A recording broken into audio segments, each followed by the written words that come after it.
Hello everyone, welcome to Southern Wreaths. If you haven't yet, please subscribe to my channel. Today I'm going to be making this really beautiful Valentine's Day wreath. These are the supplies I'm going to use to make this wreath. I'm going to start by adding these red tinsel pipe cleaners to my wreath form. I'm going to add one pipe cleaner to each center crossbar, twisting 3 times, and I'll go all the way around and do that for each section. And then for the outside, I will just randomly pick a crossbar to start. I'll twist it 3 times, and I go over 2 bars. I'll lay that across, and where the pipe cleaner ends, I add my next pipe cleaner. And I'll do this going all the way around the outside. And this is a 14-inch frame.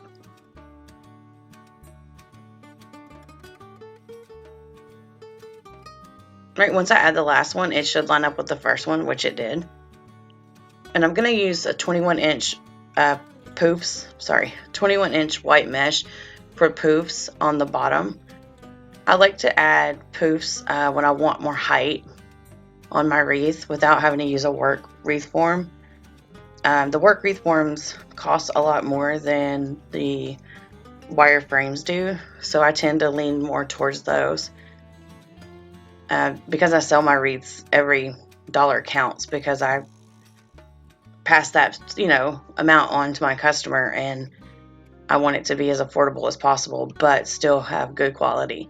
And I've never had any trouble out of the Dollar Tree wreath forms.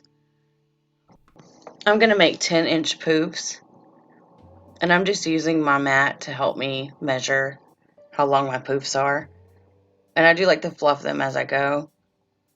And I'm only twisting 1 time because I'm going to add more to the wreath. The roll of mesh I was using wasn't big enough to cover my entire wreath, so it was only enough to cover the outside. So after I finished the outside, I just connected it to the frame with a zip tie, just like I would if I was done with the wreath. And then on the opposite side of where I added the first bundle of mesh is where I'm going to add my next bundle. So you can see up top here is where I've started the first one, and then down here on the bottom is where I'm going to do my next connection with the mesh. And this is just so there's not too much bulk behind in one area.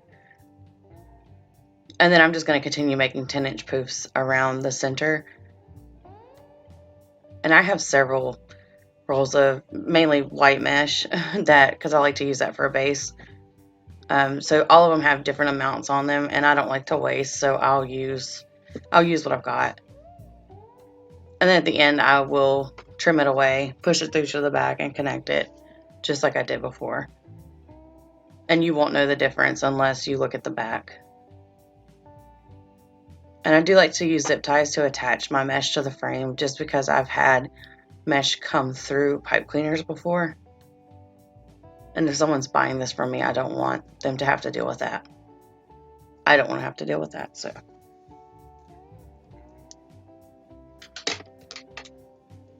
And I do probably leave about 4 or 5 inches, so I have enough room to push the mesh to the back and then attach it, and then I'll just trim that away. You could also just tuck the mesh into the wreath. All right, I'm going to cut my black mesh at 24 inches. I was originally just going to do black and white, but once I got it done and I held the ribbon up to the wreath, I didn't really like the colors. So I'll go through and add some jute mesh in a little bit. All right, and I'm just going to use the ruffle method for the black. I like to put something heavy on it, like my mouse. I'll accordion fold it with my fingers, and then open the pipe cleaner. Do the best I can to get the center of it in the pipe cleaner, and then I'm still just twisting once because I'm going to add more. And then I just fluff the mesh around to make like a circle.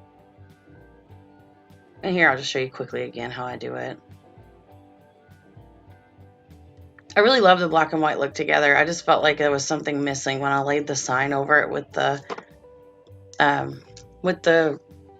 ribbon. With the ribbon I had, I just felt like it needed something else. So I will go back and do the jute. And then to cut my ribbon, I just like to use a piece of cardboard I'm cutting it at 12 inches. And this is a little bit smaller than 12-inch piece of cardboard that I just wrap around 7 times. I'll need 14 of each ribbon to add to my wreath. But I don't really like to go too far over 7 wraps around because it gets too thick and the ribbon won't be the same. And now I'll just go through and dovetail the ends. And I do that by folding the ribbon in half at the ends and cut from the wire towards the crease at an angle. And I'll do that on either end, and I do that for all of the ribbon. I just like the way it gives it a finished look. Alright, once I'm done with that, that's when I decided I needed to add something else. So I only had this 4-inch, I think it's 4 or 5-inch jute mesh. So I'm just going to double it up, and I only wanted to do every other section. So I'm cutting them at 24 inches and doubling them, like layering them over each other. Probably about 1 inch to 2 inches. Just enough so as I'm ruffling them, they stay on top of each other. And this is just a great way to use up any 5-inch mesh you have. You can do this with Dollar Tree mesh. If you have a lot of that and you don't really know what to do with it because you hate the fraying. And if you do ruffles, you can tuck the frayed part under. Once you're done with your wreath, you can go through and tuck it under where you can't see it. And I do this for every other section. And I went through and stacked my ribbons the way I want to add them to the wreath. And I'm just alternating the ribbons. The open hearts on top and then the closed hearts on top. This just gives it a different look as you're going through. It's not necessary. And I'll fold it in half to find the center. And then where the crease is, I'll pinch it. I add it into my pipe cleaner, twist 3 times, and then I like to roll the pipe cleaners down with a pin or a glue stick. And then I just fluff the ribbon out. I like to make an X on the top, on the center areas, the center pipe cleaners. And on the outside, I make more like a bow shape, and I'll show you that in a second. I thought this ribbon was so pretty, and it really went well with the sign. But that's why I added the brown in, because the sign has a little bit of brown, and it just ties it all together.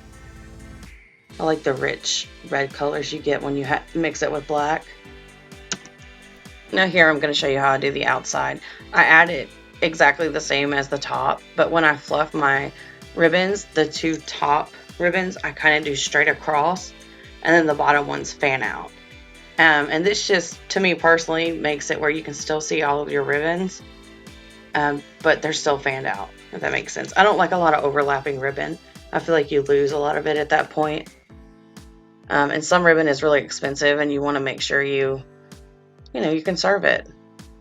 I'm just going to use some pipe cleaners, a little piece of cardboard from like a sign that I folded over a couple times, and then a staple gun. I'm going to do it in 3 points. You can kind of see where the staple wanted to poke through on one side. If that bothers you, you can always use hot glue. I don't ever notice enough to have it bother me, but I just feed the pipe cleaners through to the back to the wire frame and twist it around, and I'll do that, for all 3 sections. And you can pull it as tight as you want or as loose as you want. And then I'll just go through and arrange my ribbon. I really love the way this turned out. And that's it. That's how I made my Happy Valentine's black and white wreath with a little bit of jute. If you have any questions, please leave them in the comments below, or you can always email me at craftingwithlee@yahoo.com. Thank you so much for watching, and if you like my video or you learned anything today, please like, share, and subscribe. Thank you.